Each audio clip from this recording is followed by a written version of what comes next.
This is a very significant ruling coming out of the Constitutional Court. I saw the City Press reporting this weekend that there are concerns of threats of violence. There was a threat analysis that was compiled by the police, crime intelligence, SANDF, that state security agency, that there may be violence if certain parties or certain candidates are barred from contesting. How concerned are you about this particular ruling somehow instigating some kind of violence? I'm sure you've heard what the MK party members have been saying. I'm not concerned about this instigating violence. President Jacob Zuma should be the one person who should respect the rule of law. We have rule of law in South Africa that governs us. Once a constitutional court has decided, that is it. And I mean, should there be any threat of violence, our security forces are ready to deal with that. And we will not even mince our words when it comes to something like that. We are going to move on, but I've got just one last quick one. Indeed. And it goes back to what I asked earlier about the decisions and when you make the decisions. Mm-hmm.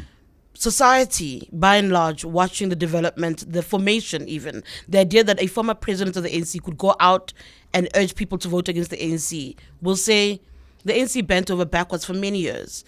It undermined the very tenets of democracy that it put in place in order to protect this individual. It's not a question of what happened recently. It's a question of the many years of his leadership. It's a question of even the politicization of what happened in 2021, even managing what happens to him at every turn. The ANC has considered the individual at the cost of the republic.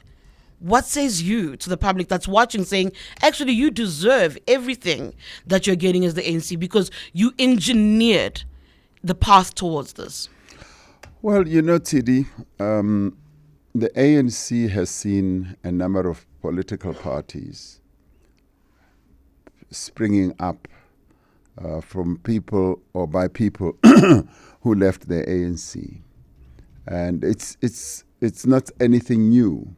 We've had many parties that were formed by a number of people. So, I mean, when you say we deserve this, I don't think that's an appropriate description, because in the end, people do what they want to do, and when they leave the party, recently we had a Secretary General who was expelled from the party, and he formed his own party. And now we've had a former president who has, before he was even through the process of the disciplinary process, gone to form his own party.